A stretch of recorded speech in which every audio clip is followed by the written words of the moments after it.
This is the early edition, a curated weekday guide to major news and developments over the past 24 hours. Curated by Lizzie Jennings and read by an automated voice.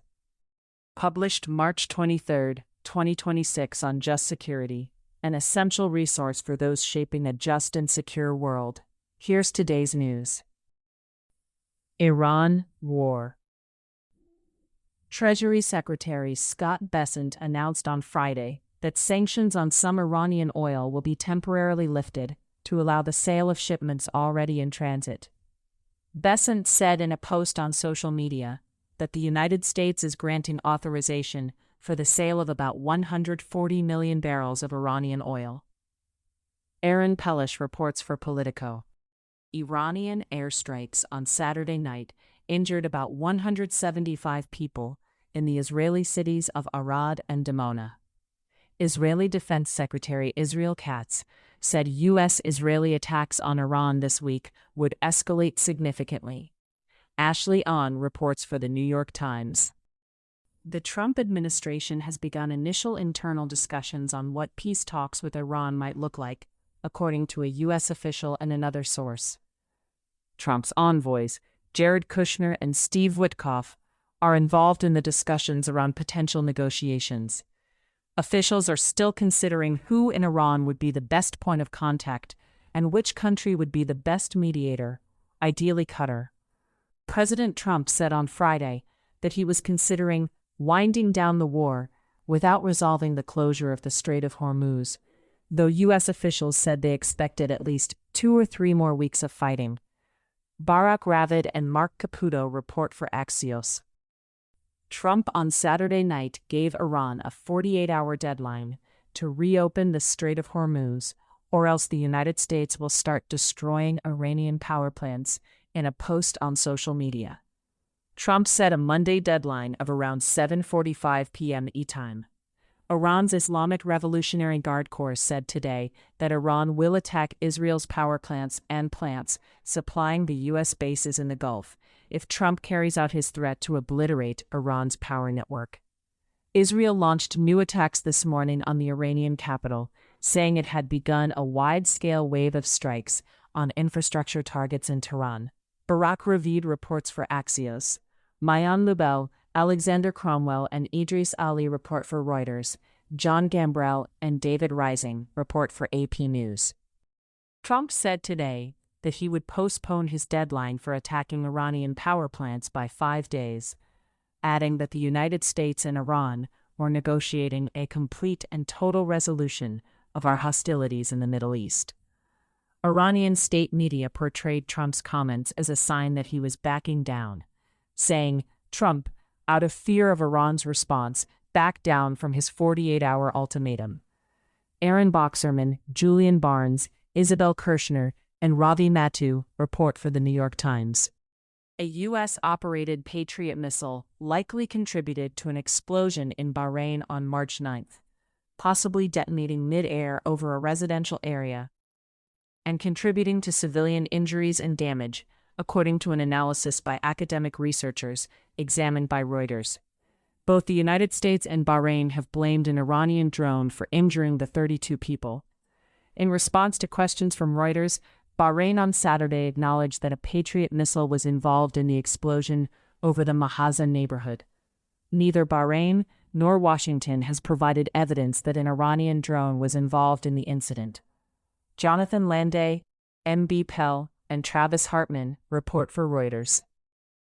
Iran war political response.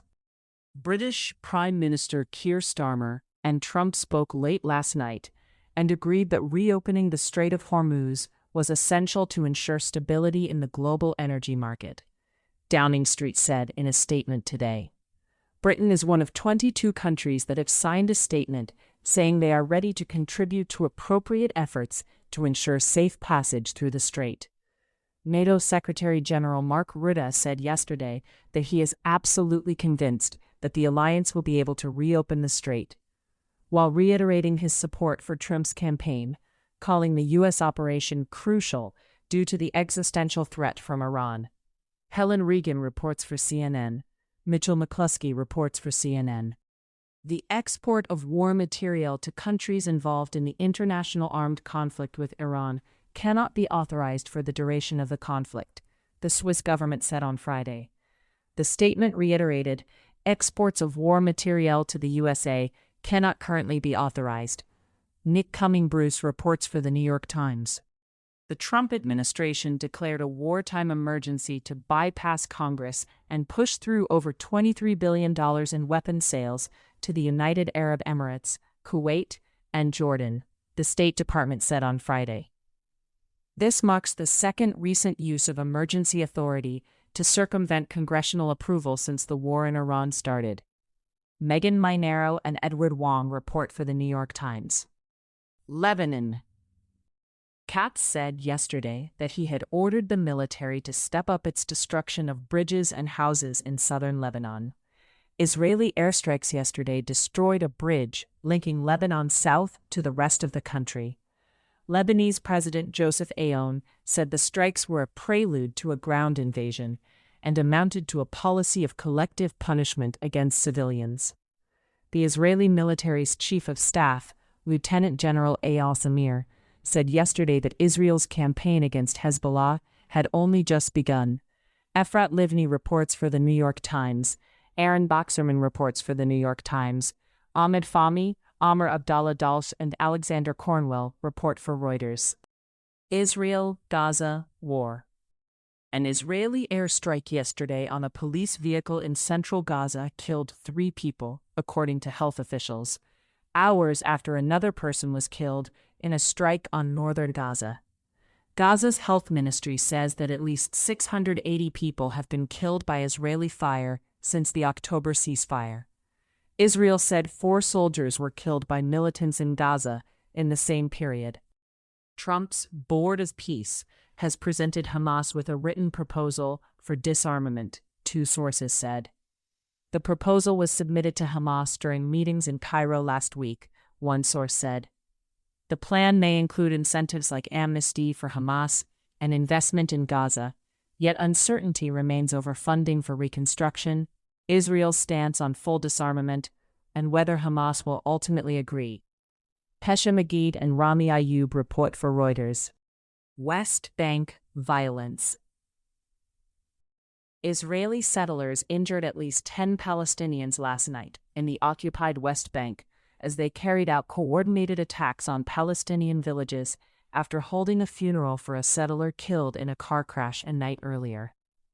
The arson and assaults in 4 Nablus area villages on Sunday came a day after the official Palestinian news agency Wafa reported simultaneous attacks by settlers in at least 6 communities. Sam Metz reports for AP News. Russia-Ukraine war. Ukrainian and U.S. delegations concluded a second day of talks in Florida yesterday, Ukrainian President Volodymyr Zelensky said, adding that it is clear that the United States is primarily focused on Iran. There are indications that further prisoner of war exchanges may take place, which would indeed be very good news and confirmation that diplomacy is working, Zelensky said. Pavel Polityuk reports for Reuters. Sudanese civil war. An airstrike on a hospital in Sudan's eastern Darfur region last week killed at least 64 people, including 13 children, the World Health Organization said on Saturday. The strike on the Al-Dain Teaching Hospital also injured at least 89 people and rendered the hospital non-functional. The Sudanese Rapid Support Forces paramilitary has blamed the Sudanese army for the strike. The SAF has denied the attack, but 2 military officials said this strike was targeting a nearby police station. Faye Abu-El-Ghassem reports for AP News. Other global developments. A unit of Russia's Foreign Intelligence Service, SVR, last month suggested staging an assassination attempt on Hungarian Prime Minister Viktor Orbán in order to counter his plummeting public support ahead of the April election, according to an internal report for the SVR reviewed by The Washington Post. Such an incident will shift the perception of the campaign out of the rational realm of socioeconomic questions into an emotional one, the Russian operatives wrote in the report. U.S. Caribbean and Pacific operations. The U.S. military killed 2 people in a strike against an alleged drug smuggling vessel in the eastern Pacific Ocean, U.S. Southern Command said on Friday. The Coast Guard said it was notified by U.S. Southern Command on Thursday that 3 people were reported in distress in Pacific waters. They found 2 dead and 1 survivor, who was transferred to the Costa Rican Coast Guard. Reuters reports. An international humanitarian convoy set sail from Mexico on Friday to deliver over 20 tons of supplies to Cuba. Emiliano Rodriguez Mega and Paul Antoine Matos report for the New York Times. Cuba is prepared for the unlikely possibility of a military engagement with the United States, Cuban Deputy Foreign Minister Carlos Fernández de Casio said over the weekend. De Casio also said that any suggestion that the nature, structure, or membership of the Cuban government could be negotiated in talks with the United States is false. Nicola Zhao reports for Reuters. The Cuban government refused a request by the U.S. Embassy to allow it to import diesel for its generators, 2 U.S. officials said on Friday. Matthew Lee and Amr Madani report for AP News. Colombian President Gustavo Petro has been designated a priority target by the U.S. Drug Enforcement Administration, according to records seen by AP News. Federal prosecutors in New York are also investigating Petro's alleged ties to drug traffickers, sources said. The probe, still in early stages, involves claims from informants about connections to groups like the Sinaloa cartel and possible bribery schemes, though it is unclear whether any charges will follow. Jim Mustian, Joshua Goodman, and Alana Durkin report. U.S. immigration developments. Pregnant women taken into ICE custody have been held in detention centers as late as 8 months into their pregnancies, often without adequate food or medical care, according to a New York Times review of 10 cases published yesterday. The review found that the Homeland Security Department violated long-standing agency guidelines for how to treat pregnant women in detention. Caroline Kitchener, Chero Henriquez, and Hamed Aliaziz report. White House border czar Tom Homan yesterday confirmed that ICE agents will be at U.S. airports starting today. Homan's announcement comes as the partial government shutdown has led to Transportation Security Administration staffing shortages, causing hours-long wait times at some airports. If the Democrats do not allow for just and proper security at our airports and elsewhere throughout our country, ICE will do the job far better than ever done before, Trump said on Saturday. Cheyenne M. Daniels reports for Politico. U.S. domestic developments. Robert Mueller just died. Good. I'm glad he's dead. He can no longer hurt innocent people, Trump posted on Saturday. Trump's comments about the death of the former FBI director sparked fierce condemnation from Democrats on social media over the weekend. Gregory Svirnovsky and Ben Johansson report for Politico. Trump administration actions. The White House on Friday unveiled an AI national policy for Congress that urges lawmakers to enact legislation to preempt cumbersome state AI laws. The document also sets out measures to protect children, including giving parents control of accounts and devices to protect their children's privacy, and suggests requiring that AI platforms include features to combat potential sexual exploitation or self-harm. Reuters reports. Only 9% of the Defense Department's civilian workforce agreed that Defense Secretary Pete Hegseth's leadership generates high levels of motivation in the workforce, according to a survey conducted by Partnership for Public Service released last week. The survey also shows that civilian workers with the Navy and Marine Corps have seen the biggest plunge in work satisfaction, from a score of 68.1 out of 100 in 2024 to 36.4 in 2025.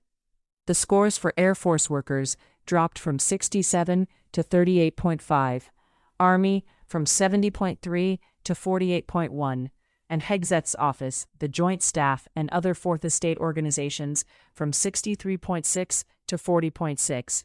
Megan Myers reports for Defense One.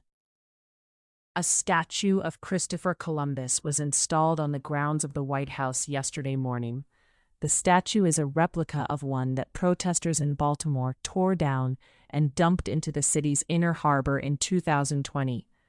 In this White House, Christopher Columbus is a hero, and President Trump will ensure he's honored as such for generations to come, a White House spokesperson said. Julia Jacobs reports for the New York Times. Trump administration litigation. A federal judge on Friday ruled that the Trump administration violated the Constitution when it sought to restrict press access to the Pentagon and limit what reporters could cover. The judge granted a request from the New York Times to void the Pentagon's press credential policy. Aaron Pellish reports for Politico. The Chicago Transit Authority filed a lawsuit on Friday to restore more than $2 billion in federal money for expansion and maintenance of the city's red and purple lines. The CTA alleged in its complaint that the freeze was part of an effort by Trump and Office of Management and Budget Director Russ Vought to punish Democrats for their role in starting the government shutdown last October. Gregory Svirnovsky reports for Politico. New Jersey filed a lawsuit on Friday seeking to block a major immigrant detention facility from opening in the town of Roxbury. Katie Bartlett and Daniel Hahn report for Politico. The Underground Railroad Education Center filed a lawsuit on Friday alleging that the National Endowment for the Humanities withheld a $250,000 grant on the basis of race. The complaint states that the Trump administration has systematically targeted programs promoting Black history and culture. Gregory S. Schneider reports for The Washington Post. In case you missed it, last week on Just Security, fighting an illegal war and fighting a war illegally, the link between regime change operations and international humanitarian law violations. By Gabor Rona. The Risks of Gender-Blind Conflict Analysis. By Ambassador Milan Verveer and Jessica Anania.